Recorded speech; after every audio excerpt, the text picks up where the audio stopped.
Good afternoon. I'm gonna bring the meeting to order. This is the Historic District Commission, Town of Fairfield. Meeting today is August 14th, 2025. The notice of this hearing was published on Friday, August 1st, in the edition of the Fairfield Citizen. Let's take attendance. Darren Raymond Locke. Present. Maura Garrick. Present. Jim Accomanda. Present. I'm Rosina Negron. Absent today are George Clark, Jim Bohan, and Greg Valente. Maura will be voting on today's presentations. The notice of the meeting and the agenda had by mistake one application that we're not gonna review today. It was Pierre Tarantelli, 46 Willow Street, Southport, Connecticut. So we're not voting on any of that because that was included in last month's meeting. The first item in the agenda, William Donnelly, 121 Old Post Road, Fairfield, Connecticut, for a property located at 121 Old Post Road. For the addition of a 6-foot wide picket fence gate at left of property, 10 feet back from the front of the home. Is there anyone here representing this application? Here, yes. Do you have anything to present, or will you prefer for me to pull it? Good to pull the materials, thank you. Okay.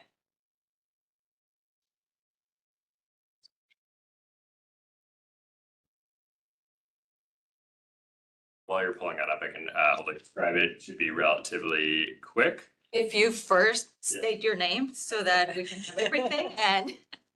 William Donnelly, 121 Old Post Road, Fairfield, Connecticut. We are looking to add a 6-foot white picket fence gate at the left side of our property, approximately 10 feet back from a sunroom that we have on the left side of our property, extending from the property to extending from our property to the property line. The gate will be 4 feet in height. And it will be set between 2 different posts with a 4-foot gate section in between the 2 posts. So you'll see here that's where it will be on the property, approximately 10 feet back in front of that gutter spout. And then the design of the fence is in the image below. So this is similar to a fence design that our contractor had done on Sasko Hill Road. Will be, again, 6 foot wide, 4 feet high, 2 posts, and then a 4-foot gate section in between. This is obviously natural. The design that we'll have will be painted white picket. Questions? Darren, do you have any questions? For me, thank you. Maura, do you have any questions? I have no questions. Do you have any questions? No questions. I do not have any questions. So are there any questions from the public? Hearing none, we did not receive any letters in favor of this application or any opposing this application. So your hearing is now closed. That's it. Thank you.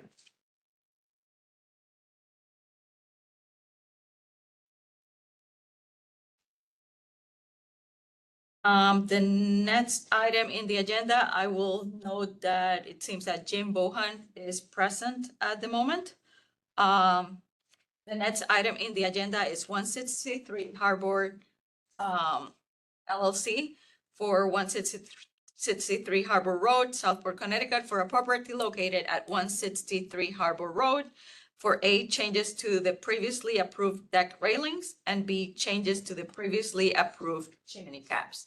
Is there anyone here representing this application? Good afternoon. I'm Jack Franson, and I'm representing Bonnie Page on this. She's actually traveling today here, so she emailed me and asked if I would, but I'm familiar with it because our office prepared the materials. And if you could put them up on the screen, that would be great.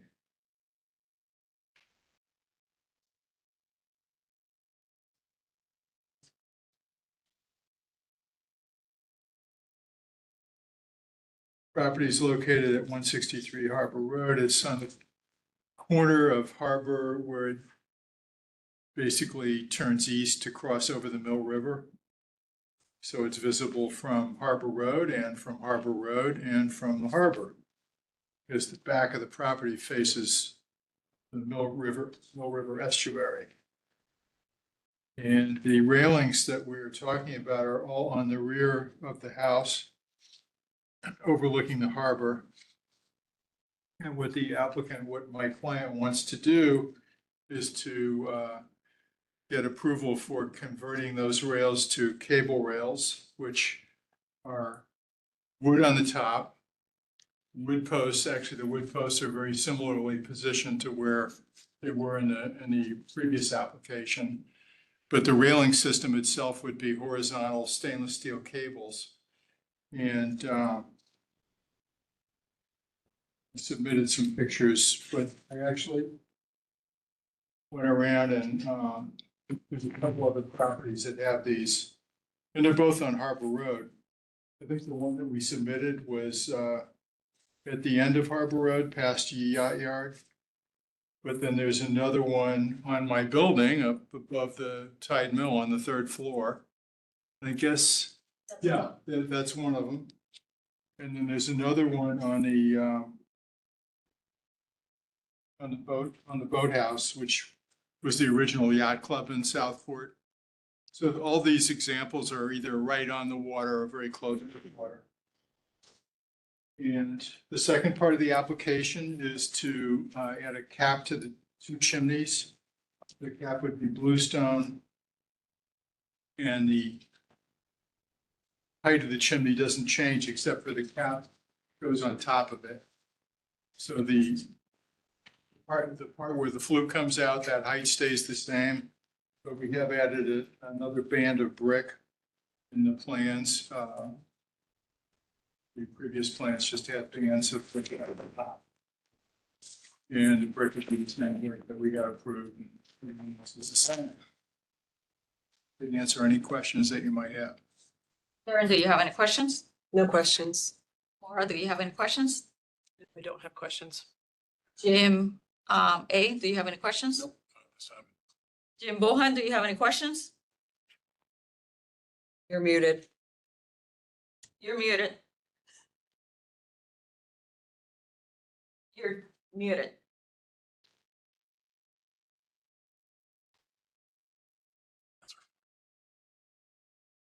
You're still muted?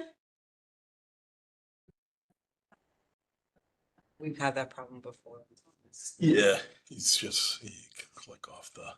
Sorry. There we go. Do you have any Jim Bohan, questions? Let me fill in the blank for the roll call. Yeah, Jack, just a quick one. I'm curious. Is there a functional reason for raising the height of that chimney, or is it aesthetic? It's the chimney itself doesn't get higher, but because we're adding a cap, the cap part goes higher. And I think Okay, so the reason for it is to keep rain out of the chimney. And what happens okay, but if you get rain, and it's a problematic thing because I think both of these chimneys right. metal flues and they tend to corrode. So that's the logic of Okay, it. thank you very much. That's all. Thank you, Jack. I do not have any questions. Are there any questions from the public? We did not receive any letters in favor or any letters opposing this application, so this hearing is now closed. Thank you. Just to note, Greg Valente is now here in the meeting.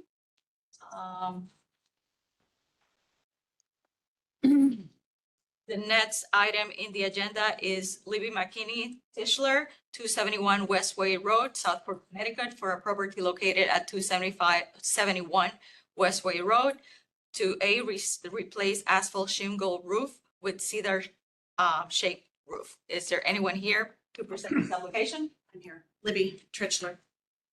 You'd like for me to? Put them up on the screen would be great, unless I have them here too.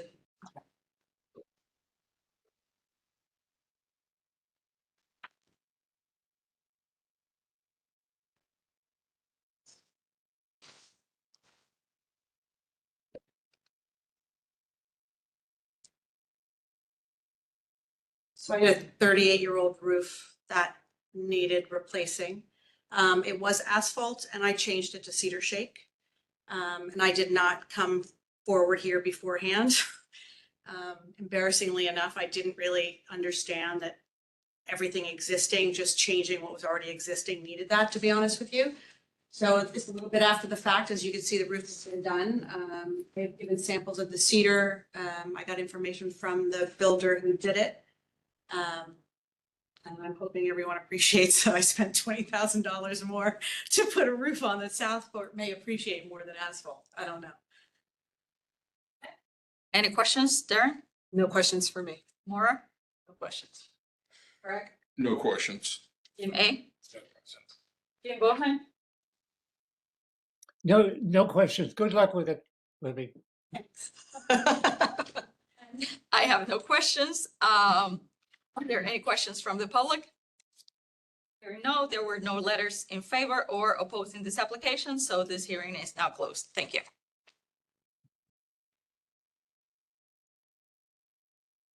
The next item in the agenda is Jeffrey Rosen and Richard Mervis, 249 Old South Road, Southport, Connecticut, for a property located at 249 Old South Road for A, restoration of 2 previous additions to the garage, and B, removal of current garage and addition of 2-car attached garage carriage house.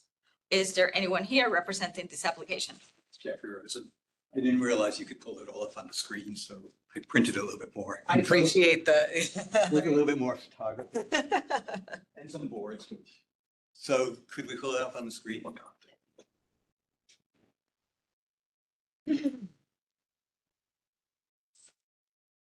Fancy.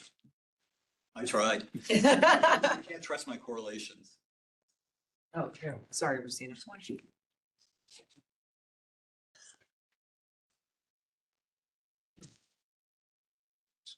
So we were lucky enough to purchase the house in 2021.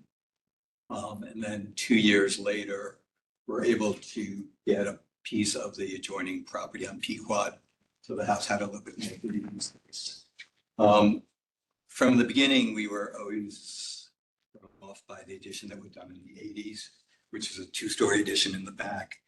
And then subsequent to that, there was a 1-car garage that was added to the property and a mudroom, kind of traditional point. Our proposal is to remove the existing garage, to remove the brick porch at the mudroom. There is a 1-story bay in the current dining room that we would like to extend to the 2nd floor. We're going to keep the volume of the original, what we call family room, which is a 2-story space. It is already all glass space. South, and I believe that's east.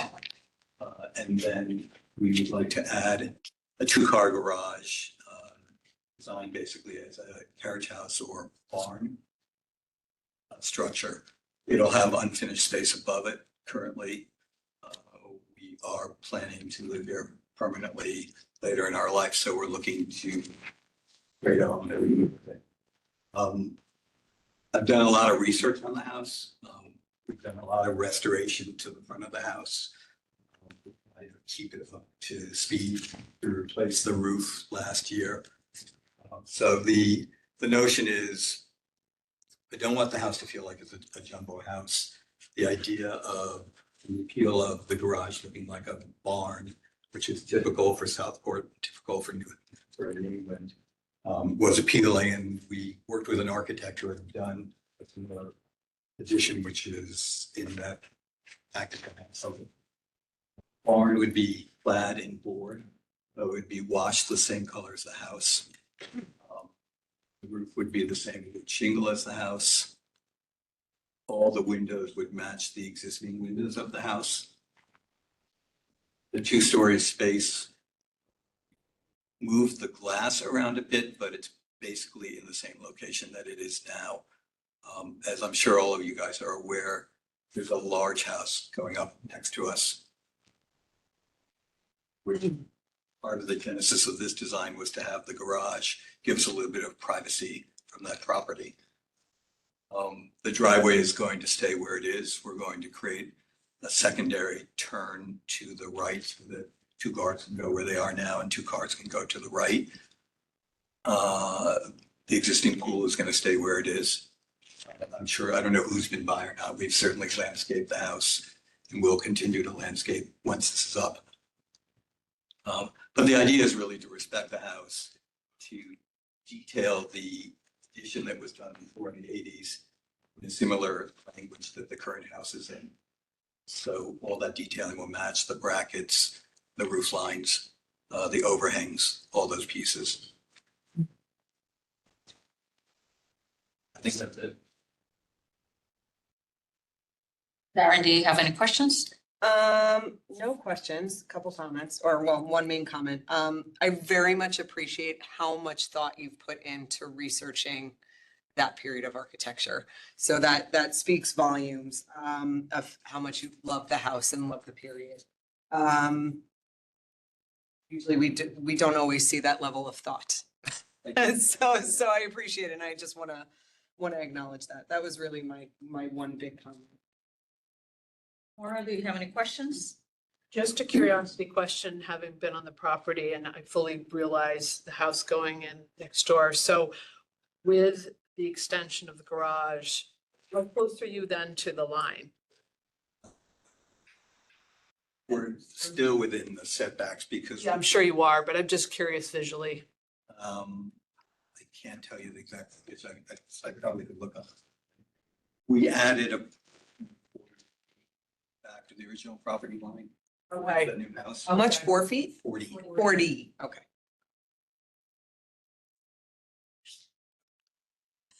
But I certainly could provide that. That's okay. No, just because you had that little bit of the side, the backyard Yeah. there, so I presume that pretty much will fill it. I can actually. Yeah. 38. Is the property line. Is that a site plan? Here's it. Oh, that, Here's perfect. the thing. I thought that you had it there, sorry. I have all the, Here to see I some. have all these boards.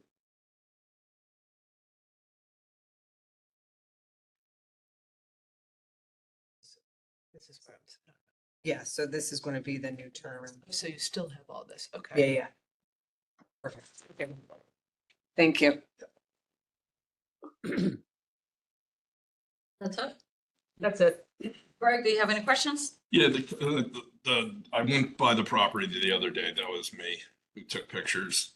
Apologize but I did I was forewarned. We were there today. We're waiting. Yeah, I know the street, I know the street really well. On that right-hand side, as you go on the other side where there's some trees that are in a line and then there's hedges Yes, that go to the far right. So you're gonna take down those trees? one tree is about to come down, Yeah. whether we take it down or not. We're told they're sister trees, so that if you take one down, the other one will die. That's the story I've been told, but yes, it will both Other come maple. down. Yeah, and then the property, what I see is it's gonna go over to where the driveway stone is. Yes, You got gravel there now. And is it gonna extend the size of the driveway? so the driveway will, when you pull in the driveway now, the turnaround is to your left. Yeah. There will be a turnaround to the right that's an equal dimension. Okay. I think I understand. Yeah, I took some pictures. It's Remaining kind of- gravel block the way it is now. Yep. I don't think I have any other questions. I do know the house they're building right across the way there.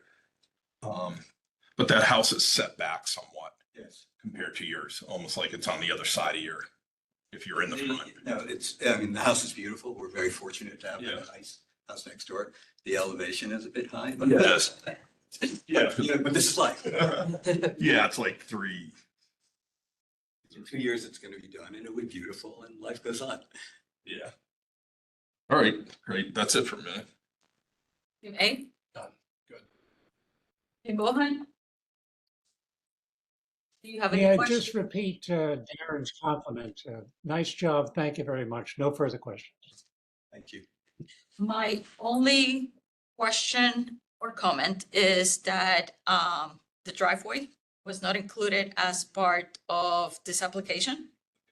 So will you be willing to come back to present the driveway to the commission? If the request is made, yes. You have to. Yeah. Okay.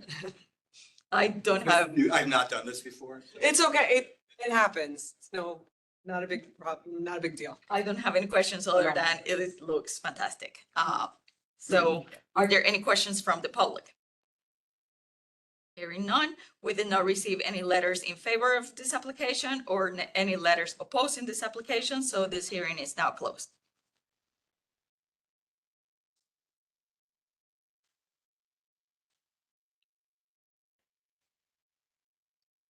Do you want these back? I'll take them if you guys don't want them.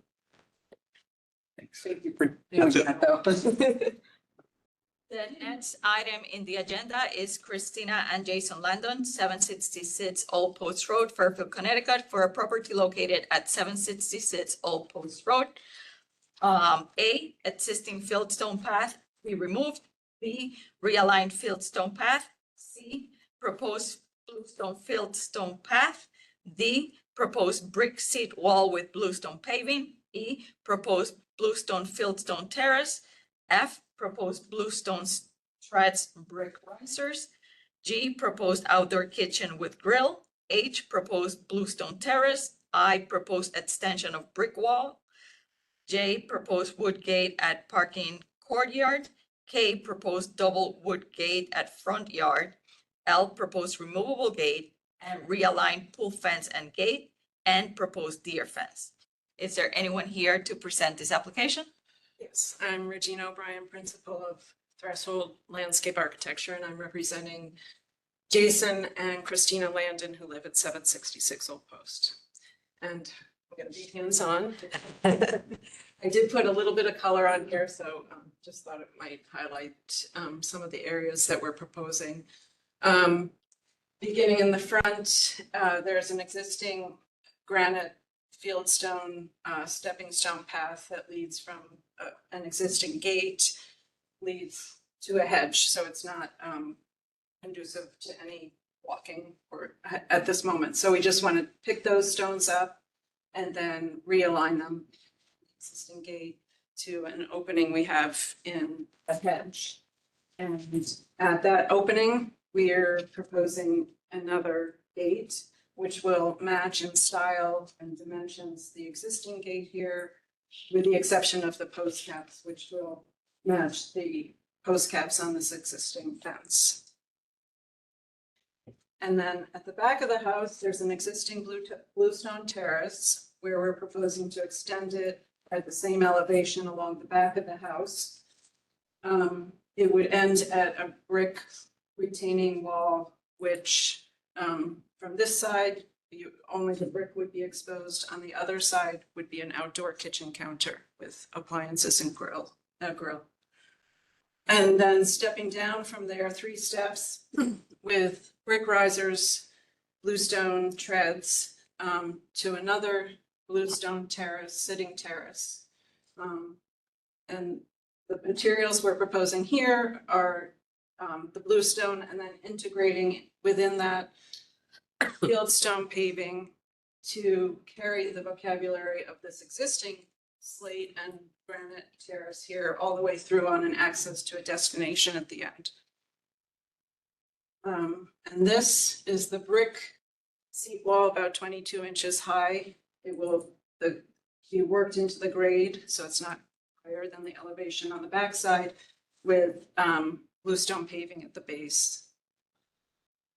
And we're in need of replacing existing bluestone treads and fields, brick risers that are not to code, with similar riser heights. So just correcting that condition there. Over here, there's an existing brick retaining wall that separates this area with the mudroom entrance from the parking courtyard. We're proposing to extend that brick wall and for privacy reasons, so that when deliveries are made, they can enjoy their privacy here, and also screen any parked cars. So this retaining wall well, it's not retaining here. The existing is retaining. We have a gate, a wood gate here, solid to this height and then pickets. And we're proposing integrating some fieldstone in this genre to carry, again, the existing material of a low fieldstone wall that's already there up into the brick wall. And at the pool area, much of this area is not in the purview of the HDC, but some of it is with the existing fencing. The existing pool fence is kind of haphazard, and the aim is to simplify that alignment and give a little more breathing room to the pergola and sitting area here. And then again, only some of this proposed deer fence is in the HDC, but that would be right here and be concealed by evergreen screening. And finally, the temporary gate in the style of the other picket fence on the property, which would be removable should service vehicles need to get to the back of the property.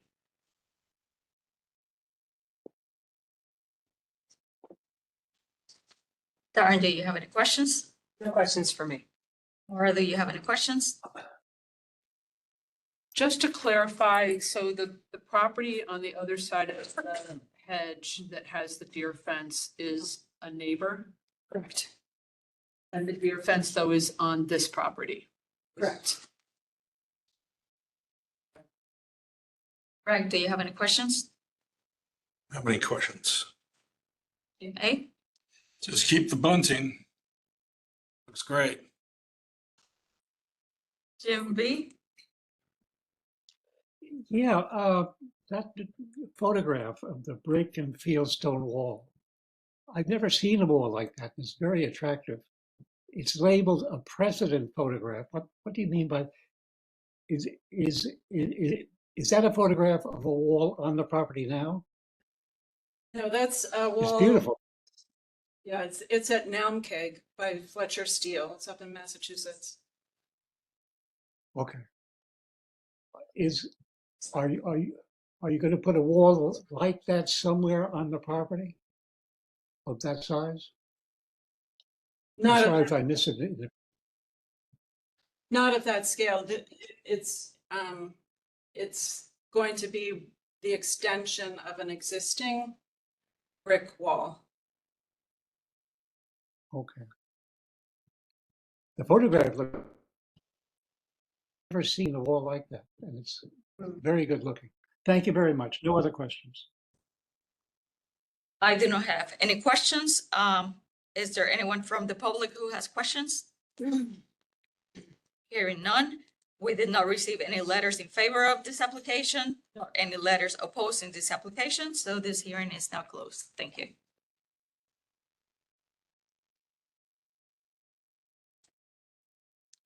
The next item in the agenda is William Hurley, 1085 and 1097 Harbor Road, Southport, Connecticut, for a property located at 1085, 1097 Harbor Road for replace the lower wharf fishing pier. Is there anyone here to represent this application? Yep. Anthony Santiago, Town of Fairfield Engineering Department. With me also is Devin Sanza of Race Coastal Engineering, the design engineers for this project. I also didn't know you could, we're gonna pull that up, so I have some. Well, just some pictures here as well as sets of plans here. Yeah.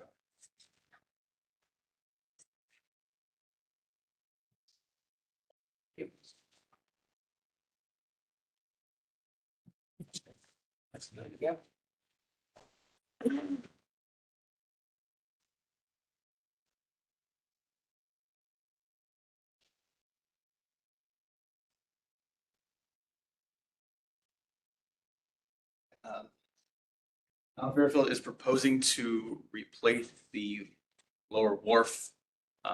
Currently, it's in an L shape, but circa the 1970s and 80s, it was a T shape. We're proposing to replace it in that T shape.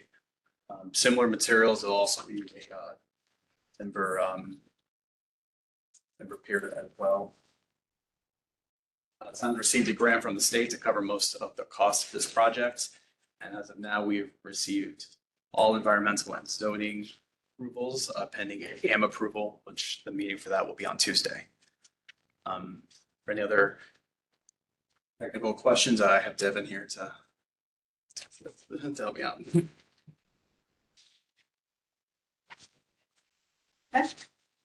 Karen, do you have any questions? No questions. Or do you have any questions? You answered my question about where the grant came from and whether your approvals had come through. Just curious, so you're saying it's now a T? It's now an L, Oh, but they're right, turning right. it back into a T, which it was. Yes. Where's the T? Here, so there's a little piece that's extending there, you still connected. Okay, all right. I was just trying to get, and it's gonna go all the way. You're looking at the 11 by 17s that do show proposed. That- Oh, All okay, right, that's the T. okay, And then that's the L. got it. I suppose I should mention on the second page is also for repair form. This has to do with repairing some of the retaining wall as well. Along the west side and the south portion of the wall. That should peer access. But the repair was dealt with as a repair. Yeah. So you're only here. You're repairing in kind, right? Just making sure. Yeah. That's it, Lauren? And can I see the picture? Nope, that's it. No, it's so hard. I just had a chance to look at this because it's so hard on the screen when I was looking at it at home. It's like this big. So just catching up. Thank you. Greg, do you have any questions? Yeah, just these, just so I understand, those, I'm down there a lot. I walk down there all the time. I'm down at the pier. So the properties that are both there are the owners across the street? There's not on the dock itself, but across. Well, sorry, what's So the, these two people, these properties here are, you guys are working on or only on the dock part of it? we are working only on the town properties. Right here, are these towns properties? Those are both the town properties. They're not owned by the No. neighbors? No. Okay. All right. Interesting. That's the one we had to do the signs, remember? Yeah. Warning people because it's the town property. Right. Okay. I see. Okay, that's interesting. Okay. All right. All right.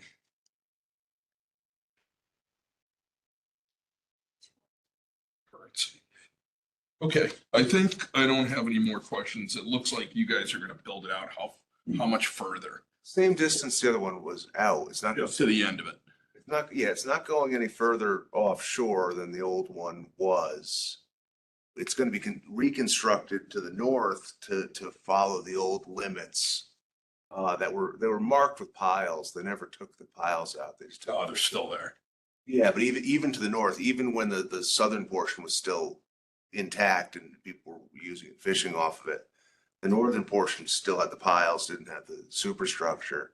So this is just reconstructing what was in the, as they said, circa 70s or 80s.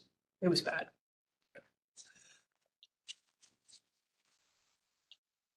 Okay, cool. All right, thanks. You may. Very excited for this. When's your completion, do you think? I think there's a lot of, it would be ideally done this winter for completion this spring. I think that's what the town's angling towards, but it's pending bidding award. Oh, that's awesome. Thank you. Jim B? No questions. Good luck with it. Thank you. Thank you. I do not have any questions. Is there anyone from the public who has questions? Just wanted to, Jack Franson, I wanted to respond to your question, which was about the two vacant lots. They belong to, I believe, an individual, and he was going to build a house there. And it was contentious, and eventually the Southport Conservancy, the Sasquatch, and the town made a deal with him, and he donated part of the lots to the town, and the other groups contributed. So, but also, can you make the fish come back? That's outside our control. We did not receive any letters in favor of this application nor any opposing this application, so this hearing is now closed. Thank you. Thank you very much. Appreciate it. Thank you. We are now moving into the consideration of the public hearing. The first item in the agenda is William Donnelly, 121 Old Post Road, Fairfield, Connecticut, for a property located at 121 Old Post Road.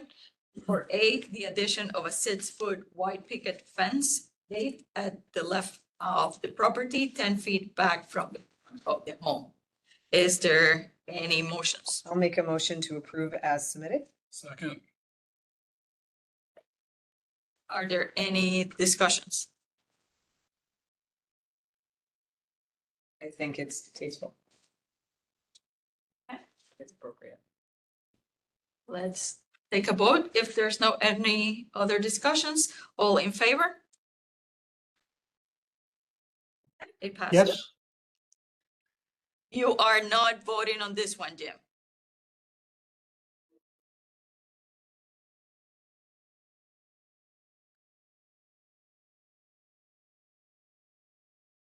The next item is 163 Harbor LLC for 163 Harbor Road for a property located at 163 Harbor Road, Southport, Connecticut. For A, changes to the previously approved deck railings, and B, changes to the previously approved chimney caps. Is there a motion? Motion to approve is submitted. Anyone seconds? I think I would just enter discussion. I think the cap, I'm okay with. And you You have to second? second for discussion Yes, purposes. anyone can second. I'll second for discussion purposes. Okay.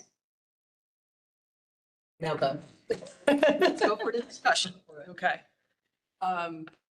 Just the two parts of it. I think the chimney cap, that makes complete sense. It's practical. As far as the railing, if I go back to the handbook, as far as relative to what we look at for fences, I fully appreciate there might be some other properties that have other things, but as far as the handbook, having horizontal cable versus having wood or picket, which was originally, I think we need to discuss it because I don't think it's in conformance with the handbook. Any other discussion? I don't have a problem with chimney caps. I'm good to go on that. In terms of the deck railing, I know there's other examples in that area. I appreciate that. For me, this goes back to one of the original concerns I had about this house, where initially it was being presented with a bunch of different architectural kind of styles to it. And I'm concerned we're going sort of back to that, especially because it's different than the railings in the front of the house now too. Can I also add that now we have to, even if it's behind the house, we still have to, because it's on the waterfront, we have to treat it as if it's in the front of the house too.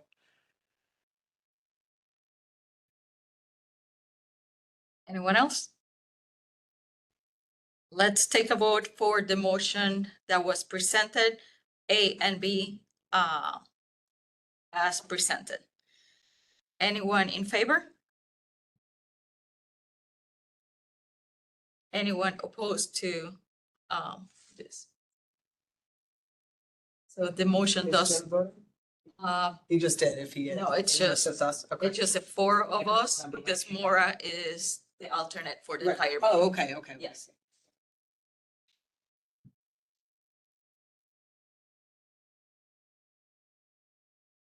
So let's make another motion. Is there anyone willing to propose a different motion? So just to break these apart, a motion to approve the chimney caps. So, It- yeah, I make a motion to approve B which is the chimney caps as submitted, and deny without prejudice A, which is the deck railing, to changes to previously approved deck railings. Second. Okay. Is there any discussion? Hearing none, Let's vote. All in favor of the motion to approve B as presented and deny without prejudice A? It passes.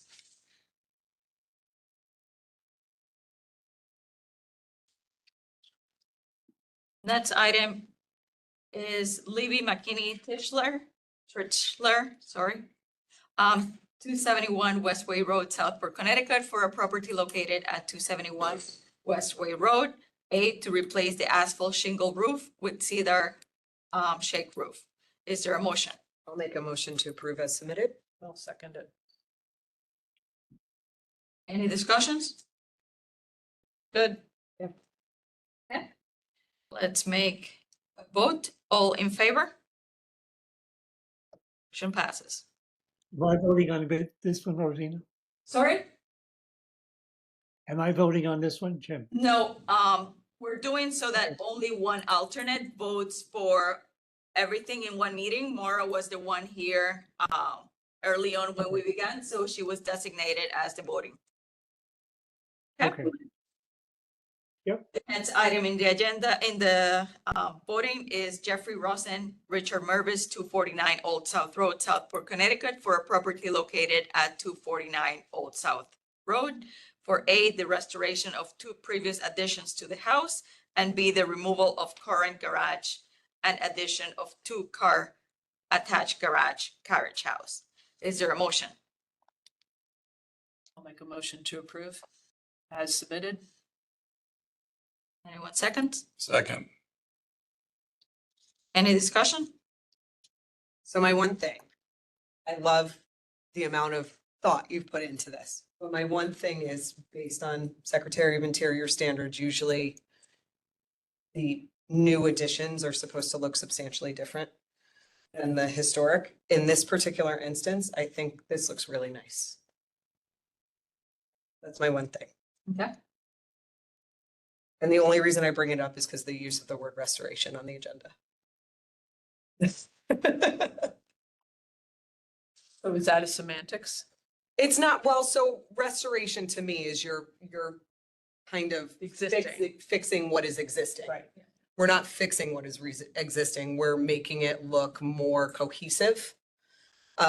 We're being a little bit more guided and cognizant of the historic home and trying to make it blend. It's not the same thing to me. Okay, so is that semantic? So we should be labeling this differently. I would have changed the wording on this because we're not restoring the two previous editions because they're 1980s things, right? So we're altering, yeah. So should we make a motion when we do this to say with the correction to? No, I don't think it's. Okay, so we're just gonna put the note in the file. Yeah, I'm just bringing it up because since we're doing a substantial alteration to that section of the property, we're extending it, we're taking off the garage, we're putting a new garage, we're raising to two stories. We're doing a substantial alteration, which in the preservation world, Secretary of Interior standards says it should look different so you can distinguish between the old and the new. That's all. Stop laughing at me. So my motion to approve still It's stand? fine. It's fine. It's fine. Yeah. Does anybody second? I did. Yeah, they did. Yeah, that's We're why in the discussion now. Can I offer a question? Is it okay? Yeah. We're gonna look at as the driveway was gonna get. That has to come. It wasn't noted, Separate. so we can't talk about that. So they'll bring it forward based Yeah, on. what the it- driveway's not approved. Well, we're not discussing the driveway. It's not. Because It's it's not, in it's motion. not submitted. Yeah. I just wanted clarity. It wasn't part of the agenda. He may, Can we put a condition on that we get to come and review it when it's done? It's trespassing. Unless we're invited. We always invite. Let's take a vote. All in favor of item A, the restoration, alteration of two previous additions to the house, and B, removal of current garage and addition of two-car attached garage carriage house. So all in favor of that motion? Okay, the motion passes. The next item is Christina and Jason Landon, 766 Old Post Road, Fairfield, Connecticut, for a property located at 766 Old Post Road, for A, existing fieldstone path to be removed, B, realigned fieldstone path, C, proposed blue stone fieldstone path, D, proposed brick seat wall with bluestone paving, E, proposed bluestone fieldstone terrace, F, proposed bluestone treads brick risers, G, proposed outdoor kitchen with grill, H, proposed bluestone terrace, I, proposed extension of brick wall, J, proposed wood gate at parking courtyard, K, proposed double wood gate at front yard, L, proposed removable gate, M, realigned pool fence and gate, and N, proposed deer fence. Is there a motion?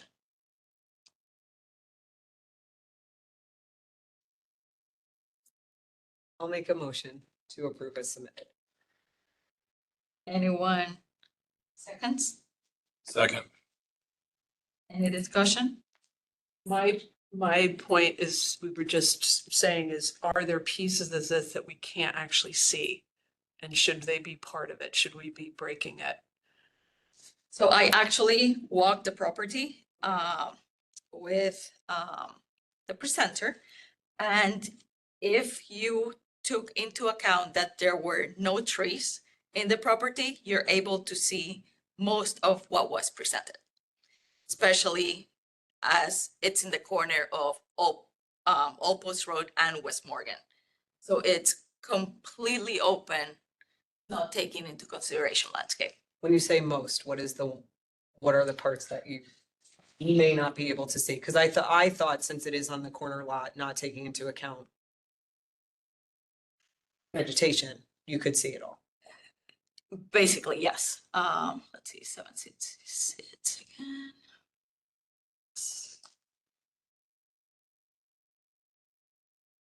This share again.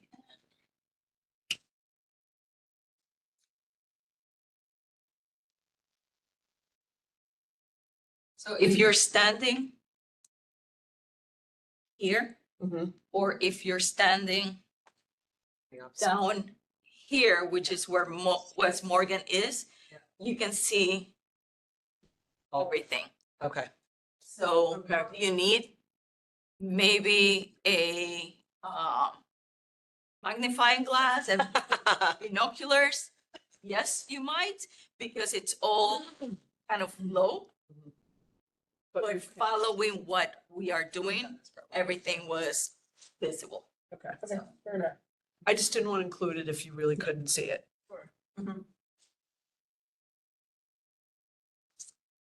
Any discussion other than that? Okay, let's take a vote. All in favor of items A through N as presented? The motion passes. The next item is William Hurley, 1085 and 1097 Harbor Road, Southport, Connecticut, for a property located at 1085 and 1097 Harbor Road for a replace the lower wharf fishing pier. Is there a motion? I'll make a motion to approve as submitted. Second. Any discussion? Fish are out of our purview.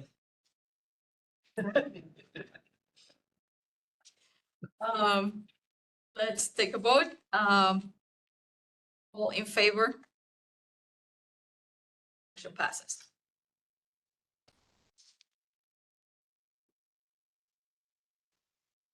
Now we're moving into the approval of the minutes. Thank you, everyone. The minutes that we Nice job. received were from, Yeah, do you want all the, here? Oh, yeah. Do you want all of your documents back or should we? Copies? We don't need You want your them. copies? Sure. I'll take them as well, right? Good night. Thank you very much. Sorry, Rosina. Yeah, I can talk.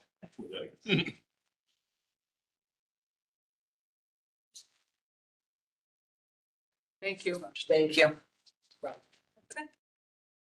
It's good to get out West Morgan. You can see. So, yeah. That's nice. so the next item is the approval of minutes on July 10th, 2025. Present were George Clark, Art Gravanis, Maura, Jim Bohan, and Greg. So we can approve, if anyone makes a motion. Motion to approve. Motion to approve here, I'll second. So Greg and Maura. Any discussion? Nope. All in favor? Jim, you're voting on this one. Yes.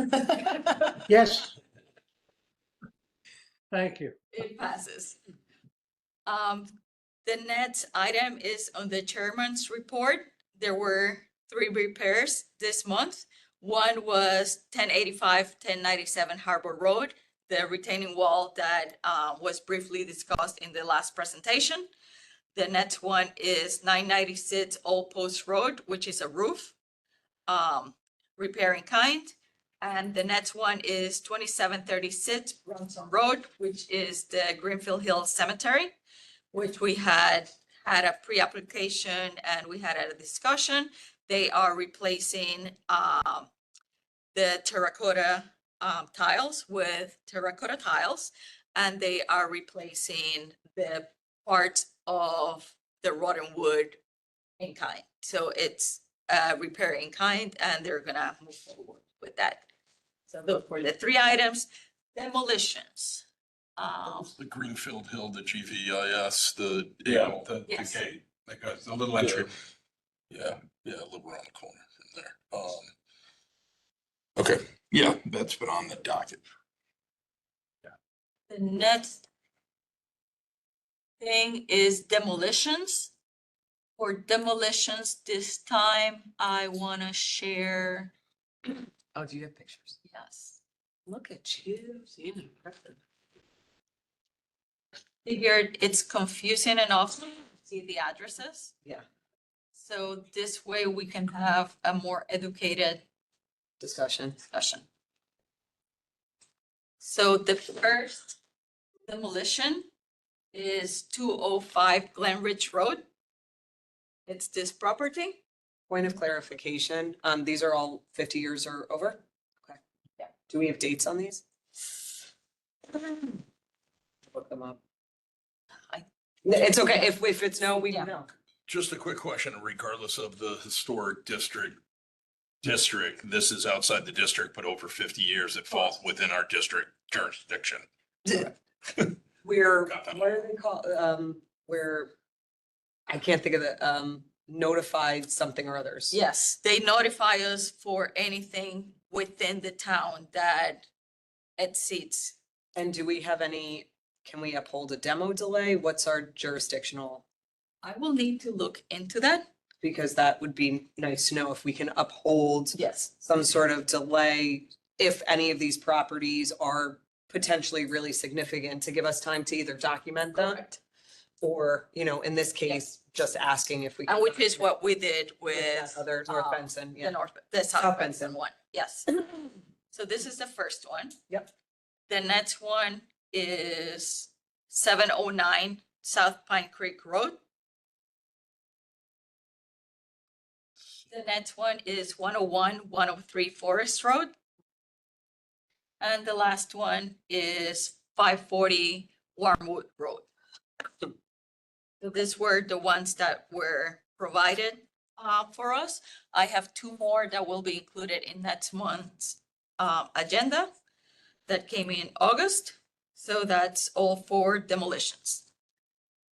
Any discussion on that? One thing to consider after our handbook is over is getting a grant from SHPO to do a historic resource inventory. It's something that I had asked for a few years ago. We could not pursue it for a variety of reasons, or did not pursue it for a variety of reasons. But one of the things that I think is increasingly important across municipalities, particularly throughout Fairfield County, is documenting like 1920s through mid-century. Yes. Because there was a huge amount of neighborhood development during that time, and those are the things that are getting slated for demolition at a higher proportion than most other things. So it would be nice, even if we don't uphold anything, it would be nice to document that sort of development before it is all gone. and update also Yeah, the What we HRI have. is so old. at the moment. And that's something that we should be thinking consistently about doing to make sure we're in compliance with our CLG status. So with this being said, how could Gustav Whitehead's house have come through this committee and not been saved? He was first in flight in Fairfield, and his house went down. How did that get through? How long ago did it get done? Within 10 years.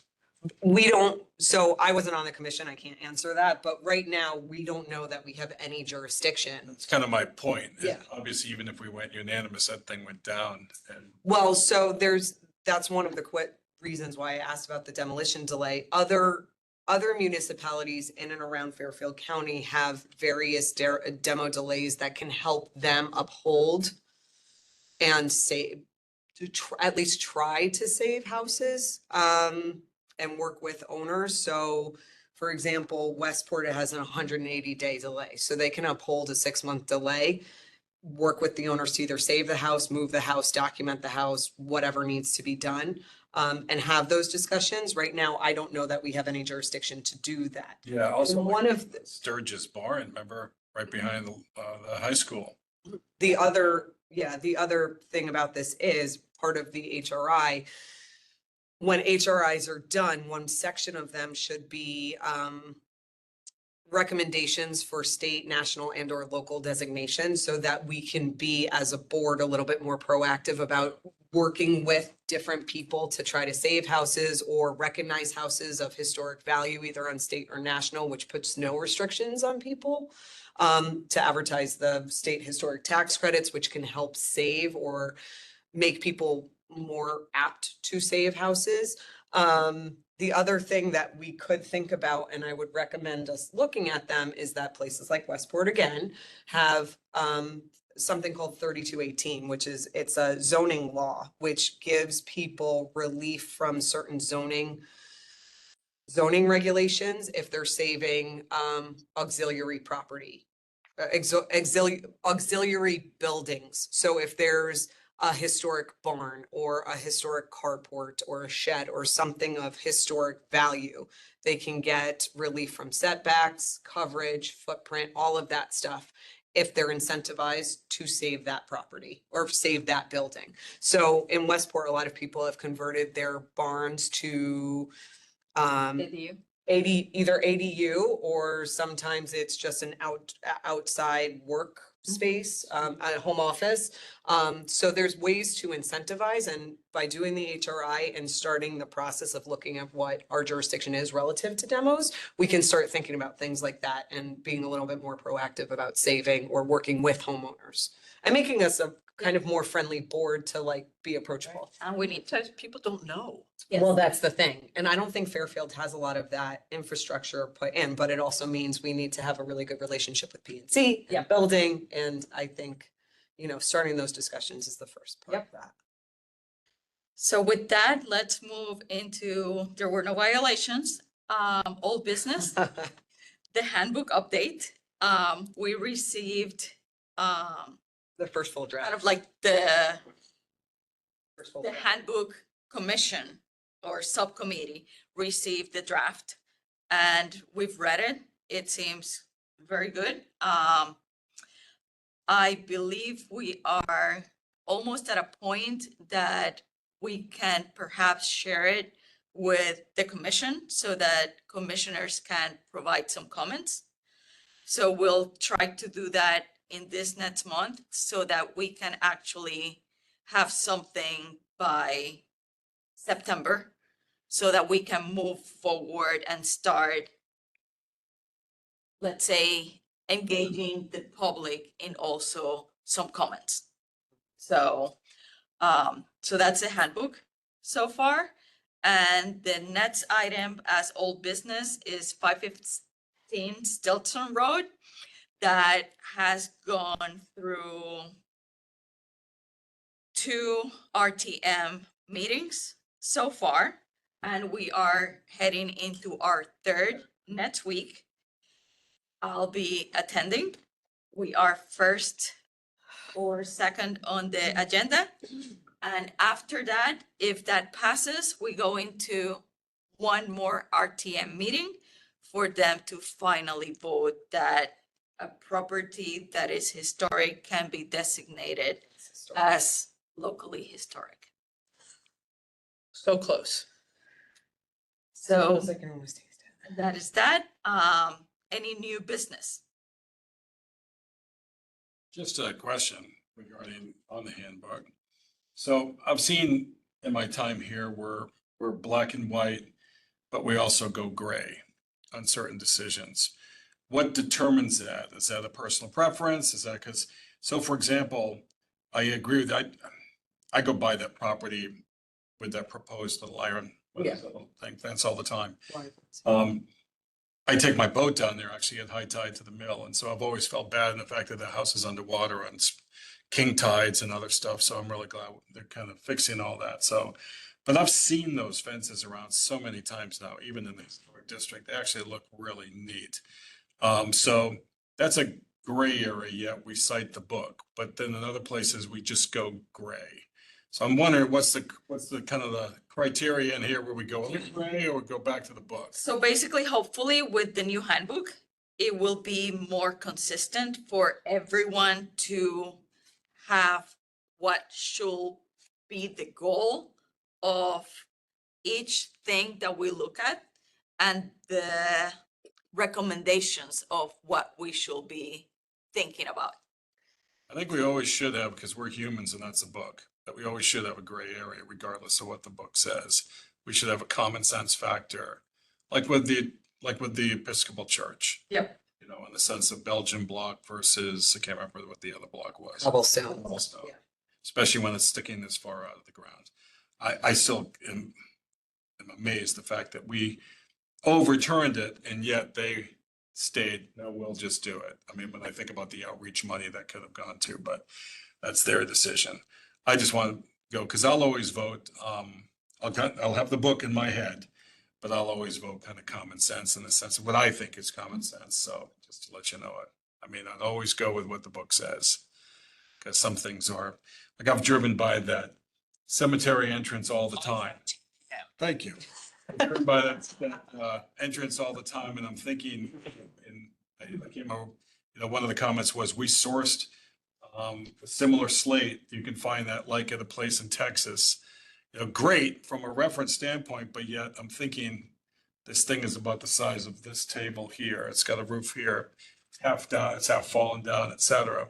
Anything is good. You want it to look great, but you know, it was also made by donations, you know, people coming up saying, I'll put money into it. It wasn't anything town. So I look at a little bit of everything when I'm making my decision and I never want to put, you know, if somebody is represented by an architect and a lawyer, you know, obviously they're coming with capital. But if somebody is not and they're coming in with a shoestring, I'm kind of a little bit more lenient towards it. But we cannot Yeah, we're not supposed think to. about money. No. Yeah. We need to think about historic fabric. No, I get that, but with a lawyer and architect, you can do historic fabric, you can afford it. And I'm just thinking on the other side, But there's a lot of ways that people achieve can that level. achieve okay, that, and there is help to get people to try to preserve that historic fabric. Yeah. And let me Or- show or you. Replace and kind that historic fabric in a way that is not breaking the bank. There's a It's lot of interesting, things like that. Comment on that little house that sits by, we talked about Yeah. today. That house was built in the 50s. And so, and then you've got other houses built in the 1800s, you've got other houses here, et cetera. So we're trying to replace what it looked like in the 50s in the sense of that's what we're trying to preserve, or the area that was developed way before then. So I won't speak for anybody else there. For me, as a preservationist, looking at something like that, you're looking at the development over time, and all of that is significant, especially because it's a neighborhood. It's not changing use, it's not whatever.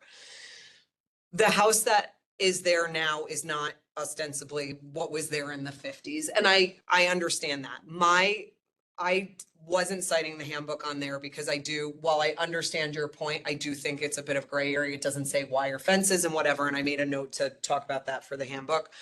But my bigger issue with any development like that, new massive changes, whatever, is that and I think we can go back in the record and hear me say this multiple times, like pick a lane and stick to it. Like if you're going to build a new house, don't draw inspiration from 9 million different things so that you can't say, oh, well, that's a good eclectic picturesque and it's kind of Tudor, but it's like really 1920s Dutch colonial, you know, like you want it to have a specific character that not blends, but Enriches the area. enriches the area, but also is sympathetic to the developments around it. And that house with, in particular, that wire, there's too many different things going on where it's not sympathetic as a total. So like you, for me, that's why I said on the back, you're putting that, you want to put this wire fence, but on the front, you have a rail that was supposed to match the rail in the back. So now, I agree with you on that one. you know, like,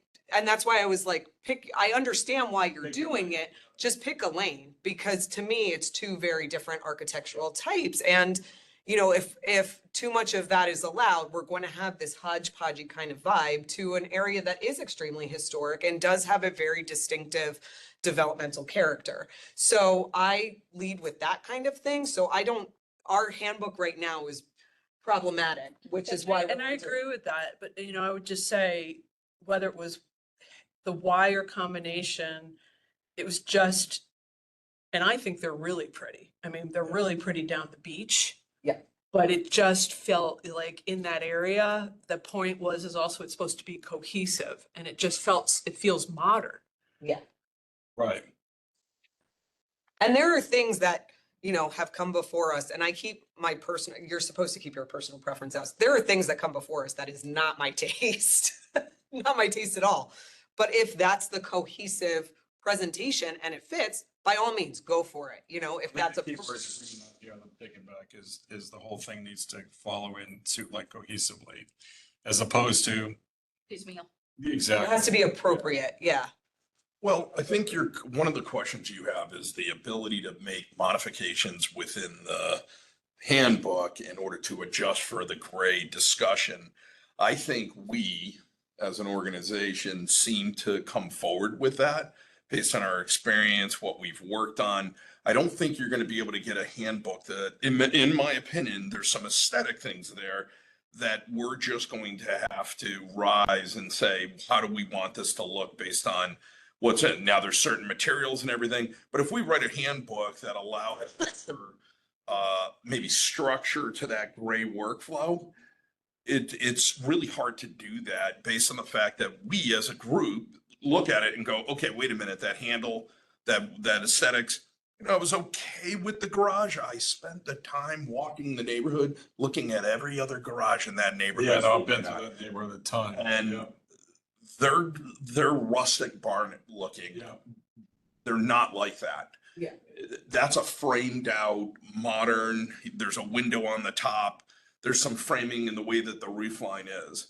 So there's some pieces there that I would say, but where does that go within that gray area, making a decision? How do you build out a handbook that could be collectively looked at by the community and commented on? I mean, the book is supposed to give us a guiding, and I think on the gray, in my opinion, on the gray area, we as an organization should be allowed to be elected officials to make a decision as a group, personally, where we see fit within certain guideposts that we need to make that decision. That's how I feel about it. So I don't know that I 100% agree with you, and that's fine. So my view, and Rosina, you can smack me across the face if you don't agree.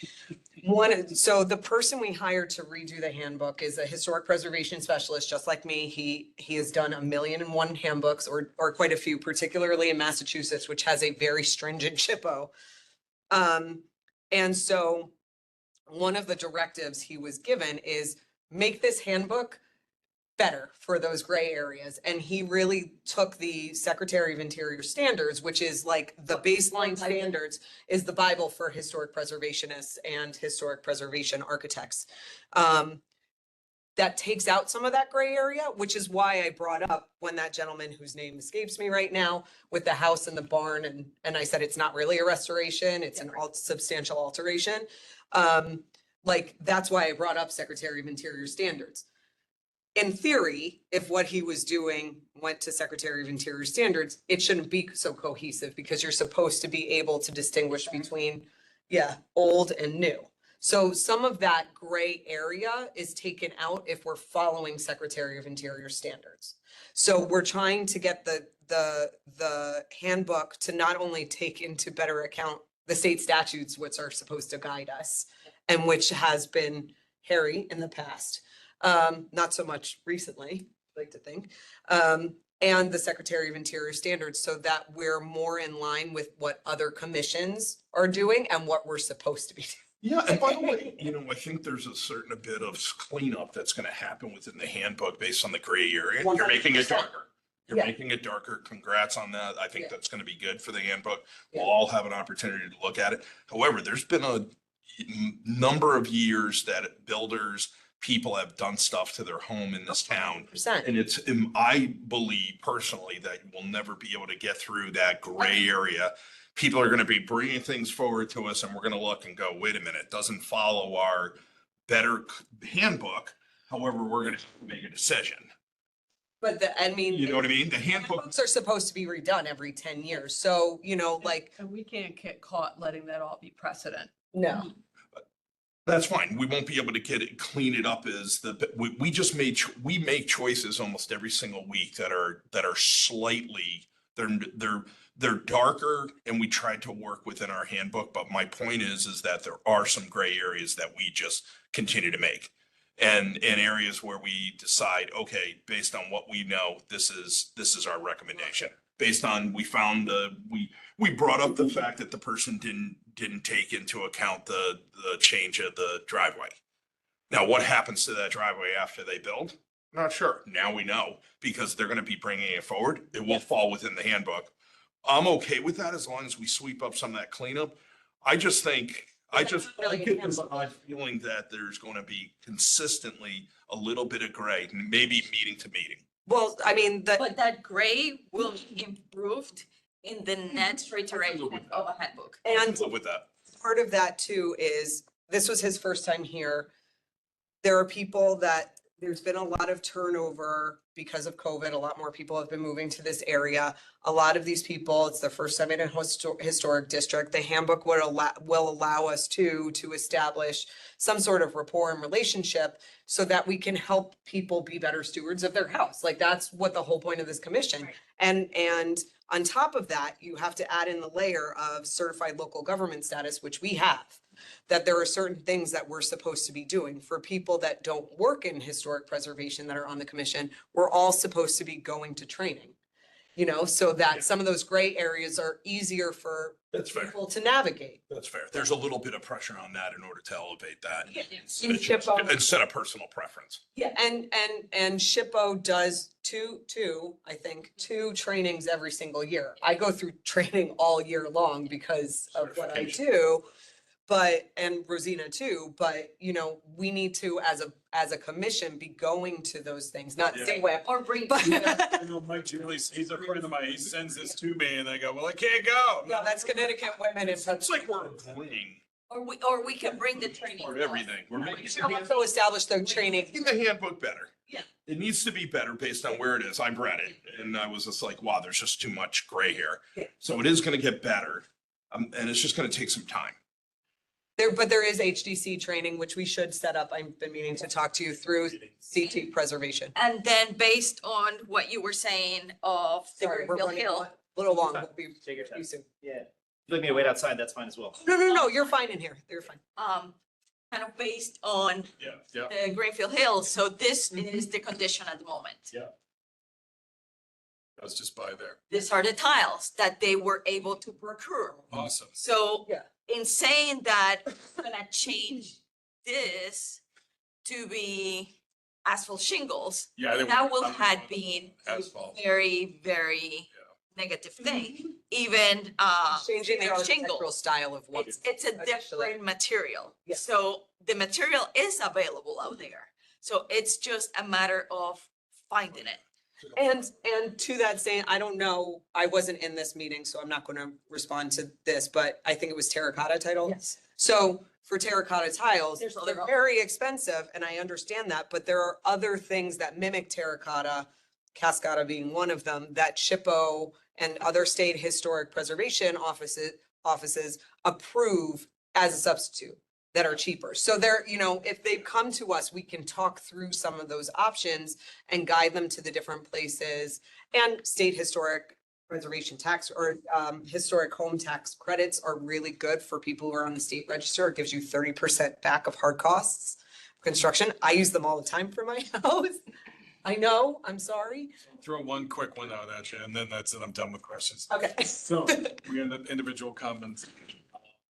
My route went from asphalt to Cedar Shake. It's awesome. We love Cedar Shake. What if it was, I took off Cedar Shake and put on asphalt? Oops, I'm coming here. I made a mistake. It's already done and I didn't get approval. How would we have gone on something like that? Because obviously we know Cedar Shake is better, probably fits better in the neighborhood. Even sight unseen, we can intuitively kind of say that. But if it was a reversed, what would everybody's thought have been? Well, my first thing would be to look at the historic listing and see what was originally on the house at the time of listing. If it was asphalt shingle, then we would have a really good argument to be like, when it was listed, it was asphalt shingle. They've put on Cedar Shake in the meantime, going back to the asphalt shingled, you know, so that would be my first line. I won't give you a hard and fast because Right, it's dependent, you know, depends. like if they put cedar shingle on, you know, a glass box, mid-century modern, I might have an issue with it regardless. But, you know, it's, for me, it's based on what the architectural style is.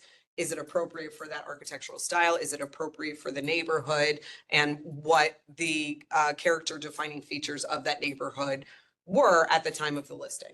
And hopefully it doesn't get to that Does that make sense? because Oh, absolutely, yeah. the building department needs to have permits for Yeah. roofs. Yes. So once the building department sees, oh, this property is within the historic district, they shouldn't in theory approve anything or give the permit. They should Tell them wait to for come. us. Yeah. And it's everyone working together. Thank you. You're welcome. This was very helpful. Thanks. Right. Really. So Can't live without an, is there a motion to adjourn? I'll make a motion to adjourn. Anyone seconds? Second. Gents, thirds. Let's vote. All in favor? Thank you. Well done, Jem. All right, that was. Yeah. Darren and Jim. There is another meeting following this one. For If everyone pre-application. received, it's for a pre-application. So Sit down. So, right.